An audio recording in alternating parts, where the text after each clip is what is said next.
दोस्तों, स्वागत है आपका आज की इस मोटिवेशनल एंड इम्प्रेशन वीडियो में, जो आपके अंदर ये उत्साह और विश्वास पैदा कर देगी जो आपको अपने लक्ष्य तक पहुंचा सकती है।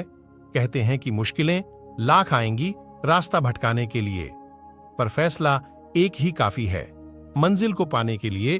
दोस्तों, आप वीडियो को एंड तक जरूर देखें ताकि आपको इससे एक बेहतर सीख मिल सके। कहते हैं कि हौसले बुलंद हों तो बंजर जमीन को भी गुलजार किया जा सकता है। जिंदगी में ऐसे कई मौके आते हैं जब लगता है कि सब खत्म हो गया, लेकिन जो लोग उस वक्त खुद को संभाल लेते हैं वह कहानियां बनकर दूसरों को प्रेरित करते हैं।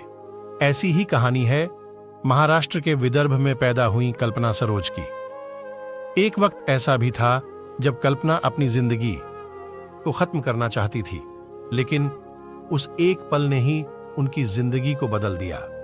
जिसने बचपन से लेकर जवानी तक सिर्फ दुख और तकलीफें झेलीं, आज वह करोड़ों की कंपनी की मालकिन है। कल्पना आज 2000 करोड़ की कंपनी संभाल रही है। आज कहानी कमानी ट्यूब्स की चेयरपर्सन कल्पना सरोज की। कल्पना का जन्म महाराष्ट्र के विदर्भ में हुआ था। परिवार बेहद गरीब था। 2 वक्त की रोटी के लिए कल्पना को बचपन से ही काम करना पड़ा। कल्पना गोबर के उपले बनाकर बेचा करती थी। उससे जो थोड़े बहुत पैसे मिल जाते थे, उसकी मदद से किसी तरह से घर चल पाता था। केवल 10 साल की थी कि उनकी शादी उम्र में उनसे 10 साल बड़े आदमी से कर दी गई। शादी के बाद कल्पना विदर्भ से मुंबई की झोपड़पट्टी में आ पहुंची। मुंबई आते उनकी पढ़ाई भी छूट गई। ससुराल उनके लिए नर्क से कम नहीं था। उन्हें ससुराल में घरेलू हिंसा का शिकार होना पड़ा। ससुराल वालों और पति की मार खाते खाते उनके शरीर पर जख्म पड़ चुके थे। एक दिन किसी तरह से वो ससुराल से भागकर वापस अपने घर लौट आई, लेकिन वहां मुसीबतें पहले से ही उनका इंतजार कर रही थीं। ससुराल छोड़ने की सजा कल्पना और उनके परिवार को दे दी गई। पंचायत ने कल्पना के परिवार का हुक्का पानी बंद कर दिया। तमाम मुश्किलें झेल रही कल्पना जीने की हिम्मत खो चुकी थी। उन्होंने खुदकुशी करने की कोशिश की, लेकिन किसी ने उन्हें बचा लिया। वह एक पल था जिसने कल्पना की जिंदगी को बदल दिया। उसी पल से उन्होंने सिर्फ अपने लिए जीने का फैसला किया। 16 साल की उम्र में कल्पना फिर से मुंबई लौटी तो किसी जान पहचान वाले ने उनकी नौकरी एक गारमेंट कंपनी में लगवा दी। वहां उन्हें रोज 2 रुपए की मजदूरी मिलती थी। वहां काम करते हुए उन्होंने काम को समझने की कोशिश की। वो समझ गई कि गारमेंट सेक्टर में बहुत काम है। उन्होंने अपना काम शुरू करने का फैसला किया। सरकारी स्कीम की मदद से थोड़े पैसे लोन पर मिल गए। एक सिलाई मशीन खरीद ली और वो अब खुद से लोगों के कपड़े सिलने लगी। कमाई 2 रुपए से बढ़कर 10 रुपए पर पहुंच गई। कल्पना ने 17-18 घंटे काम किया और जो कमाती उसमें से कुछ खुद के गुजारे के लिए रखती, बाकी घर भेज देती थी। कल्पना ने अपनी सेविंग से बचे कुछ पैसों से एक फर्नीचर स्टोर की शुरुआत, फिर एक ब्यूटी पार्लर भी खोला। इसी दौरान उन्हें पता चला कि 17 साल से बंद पड़ी कमानी ट्यूब्स को सुप्रीम कोर्ट ने उसके कामगारों से शुरू करने के लिए कह रही है।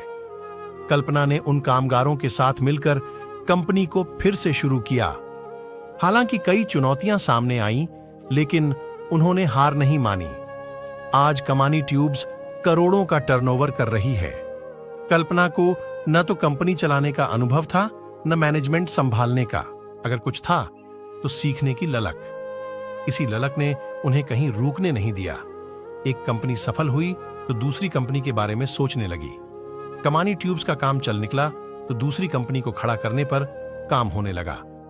तभी तो आज उनके पास कई कंपनी हो गईं। इस समय कल्पना Kamani tubes, Kamani steels, KS creations, Kalpana builder and developers, Kalpana associate जैसी कंपनियों की कमान संभाल रही हैं।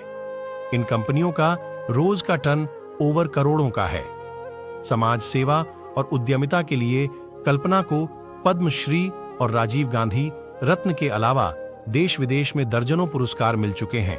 कुल मिलाकर देखा जाए तो कभी 2 रुपए पर काम करने वाली कल्पना आज 2000 करोड़ से भी ज्यादा के साम्राज्य पर राज कर रही हैं। दोस्तों, इस कहानी को और इनकी जीवनी को बताने का मकसद सिर्फ यही है कि इनके जीवन से प्रेरणा लेकर आप भी अपनी जिंदगी में एक कामयाब इंसान बने और अपनी मंजिल तक पहुंचे। दोस्तों, अब मैं आखिर में यही कहूंगा कि जब टूटने लगे हौसला तो इतना याद रखना कि बिना मेहनत के तख्तों ताज नहीं मिलते, और ढूंढ लेते हैं अंधेरों में भी अपनी मंजिल, क्योंकि जुगनू कभी रोशनी के मोहताज नहीं होते। तो दोस्तों, यदि यह वीडियो आपको अच्छी लगी हो तो एक लाइक और शेयर जरूर करें, और ऐसे ही जबरदस्त प्रेरणादायक वीडियो देखने के लिए हमारे चैनल को सब्सक्राइब करें। जय हिंद, जय भारत।